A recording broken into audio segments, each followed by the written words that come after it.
Hey there, I'm Patricia, a 25-year-old freelance graphic designer with a passion for visual storytelling. Right now, I'm living with my older sister, Linda, in our childhood home. It's not exactly the dream setup for someone my age, but hey, it's affordable, and I honestly enjoy Linda's company. Well, most of the time. One evening, while we're lounging in our shared bedroom, Linda says, "Patricia, don't you think this room could use a makeover?" I look around at the faded posters and the mismatched furniture. Yeah, I guess it's a bit dated. What do you have in mind? Her eyes light up. I was thinking something sleek and modern. Professional, you know? Professional? I repeat, raising an eyebrow. It's a bedroom, not an office. Well, we both work from home sometimes, she says, undeterred. Wouldn't it be nice to have a space that's both comfortable and productive? I shrug, not entirely convinced but not wanting to dampen her enthusiasm. Sure, I guess we could explore it. The next day, we head to a furniture store, and Linda is like a woman on a mission, zeroing in on the priciest, most modern pieces. "Ooh, look at this desk," she exclaims. "It's nice, I admit, but where will we put our vanity?" She waves a dismissive hand. "We'll figure that out later. Oh, and look at this minimalist bookshelf." As we move through the store, I notice she's making most of the decisions. Every time I point out something I like, she finds a reason why it doesn't fit. "What about this rug? It'd add a nice pop of color." Too busy. We're going for clean and simple, remember?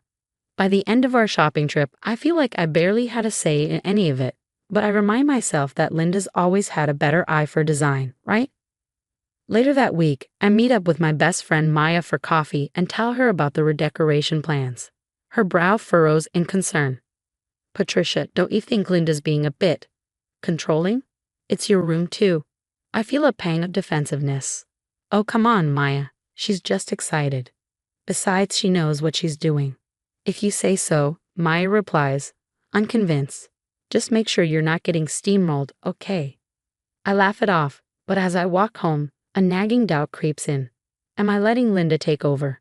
Nah, it'll be great to have a fresh new space. What could go wrong? Little did I know, that was just the beginning of a roller coaster that would test my patience, my relationship with my sister, and ultimately, my sense of self-worth. A week later, I had to leave town for a big client project. As I packed, Linda assured me she'd handle the redecorating. "Don't worry about a thing, Patricia," she said with a smile. "I've got it all under control. You'll love it when you get back." Despite a twinge of uneasiness, I pushed it aside. Linda was the design-savvy sister. What could go wrong? When I returned, exhausted but eager to see our new space, I opened the bedroom door and froze. The room was unrecognizable. Gone were the cozy throw pillows, the colorful art prints, the warm lighting. Instead, it looked like a minimalist office, white walls, sleek furniture, and not a trace of my personality. "Surprise," Linda exclaimed. "What do you think?" I stood there, struggling to hide my shock. It's very clean." I stammered, grasping for words that wouldn't hurt her feelings. Oblivious, she led me around the room. "Look at this ergonomic chair, and check out the built-in charging stations. Oh, and this desk, it's big enough for both of our laptops." As she rambled on about productivity and efficiency, I felt myself disappearing. "Linda," I finally managed to say, "where are my things?"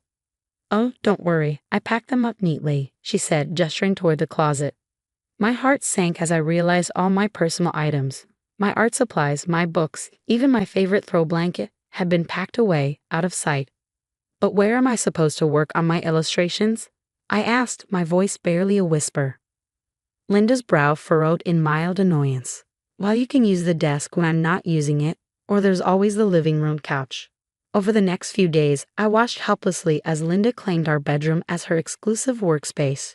She'd wake up early, park herself at the desk, and stay there late into the night. Every time I tried to use the space, she had a reason why she needed it more.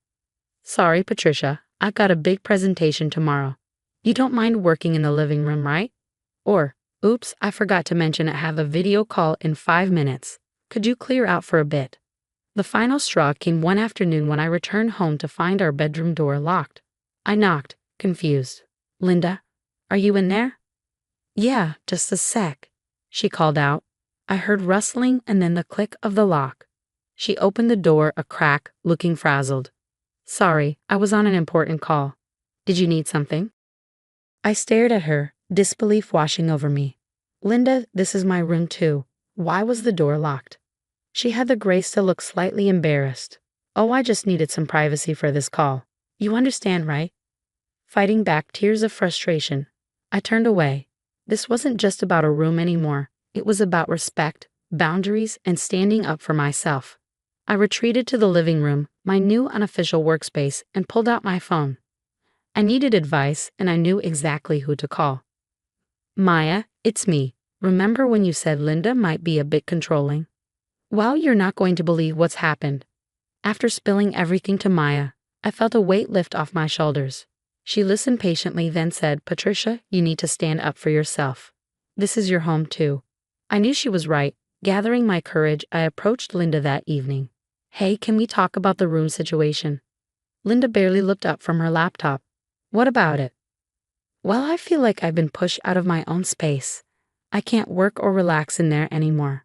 She sighed dramatically. Patricia, you're being oversensitive. The room works perfectly now. It's not my fault if you can't adapt to a more professional environment. Her dismissive tone made my blood boil, but I held my tongue and walked away. Over the next few days, I started noticing other little things, how Linda always chose the TV shows, borrowed my clothes without asking, and volunteered me for favors without consulting me first. Then, one day, I overheard her on the phone with a friend. Yeah, I totally got Patricia out of the room. Now I have this amazing office all to myself. She's so easy to manipulate, it's almost sad. My heart shattered. This wasn't just thoughtlessness, it was deliberate. I retreated to the bathroom, fighting back tears as I splashed water on my face. Enough was enough. No more Miss Nice Sister. I decided to start keeping a log of Linda's behavior. The times she locked me out, the snide comments, the way she dominated our shared spaces. It felt sneaky but also empowering. For once, I was taking control. Then came the discovery that changed everything. While searching for a missing bill, I stumbled upon our shared bank statement. My eyes widened as I scrolled through the transactions. Expensive lunches, shopping sprees, salon visits, all charged to our joint account, which was supposed to be for household expenses only. Hey, Linda. I called out, my voice shaking slightly. Can you explain these charges? Linda sauntered over, glancing at the screen. Oh, those. Just some work expenses, no big deal. Work expenses? I asked incredulously. From Nordstrom and that fancy sushi place downtown? She shrugged nonchalantly. You know, client meetings and stuff. About to look the part. I stared at her, seeing her clearly for the first time. This wasn't my loving sister. This was someone who saw me as nothing more than a convenience, a doormat to be used. That's it, I said, my voice barely above a whisper. I'm moving out. Linda's eyes widened in shock. What? Don't be ridiculous, Patricia. Where would you go? But I am leaving, I replied, surprising even myself with the firmness in my voice. I'm done being taken advantage of. As I started mentally planning my exit, a whirlwind of emotions washed over me. Fear of the unknown, sadness for the sister I thought I had, but mostly an overwhelming sense of relief. For the first time in months, I felt like I could finally breathe. I picked up my phone, hands trembling slightly. Maya, it's me again. Remember how you said I could crash at your place if I needed to? Well, I think it's time to take you up on that offer. As I hung up, I caught a glimpse of myself in the mirror. The woman staring back looked different, stronger, more determined. I realized that this wasn't just about moving out of a toxic situation. It was about reclaiming my life, my space, and my self-respect. From the other room, I could hear Linda's voice, already on another work call, oblivious to the seismic shift that had just occurred. But that was okay. She'd find out soon enough, and this time, I wouldn't be backing down. The next week was a blur of hushed phone calls and hurried coffee meetups with Maya. Planning my escape like a secret mission. Every time Linda left the house, I would sneak around, packing bits and pieces of my life into boxes. I felt like a secret agent in my own home, trying to stay one step ahead of her. Finally, moving day arrived. My stomach churned as I heard Linda's alarm go off. This was it. I took a deep breath and knocked on her door. Linda, we need to talk. She opened the door, irritation etched on her face. Patricia, I'm busy. What is it? I held up a folder. I know about the financial stuff. The personal expenses, the misuse of our joint account. It stops now. Her face went pale. What are you talking about? You're being ridiculous. Am I? I asked, opening the folder to show her the bank statements. I have proof right here, and I'm done. I'm moving out today. Linda's demeanor changed in an instant. Come on, Patricia, don't be hasty. We can work this out. You know you need me. But I stood my ground. No, I don't. I need respect, and you clearly can't give me that. I expect you to repay every cent you took for personal use. Her eyes narrowed, venomous words spilling from her lips. You ungrateful little, after everything I've done for you. You'd be nothing without me. That's where you're wrong, I replied, surprised at how calm I felt. I'm going to be just fine without you. I grabbed my bags and walked out, Linda's angry shouts fading behind me. Maya was waiting for me outside, and as we drove away, I felt a massive weight lift off my shoulders. At Maya's place, I settled into my new room. It wasn't huge, but it was mine. I sat at my desk by the window, arranging my art supplies just the way I like them. How does it feel? Maya asked from the doorway. I looked around, a smile spreading across my face. It feels like freedom. That night, I sat at my new desk and sketched for the first time in months. Ideas flowed freely, uninhibited by the fear of judgment or interruption.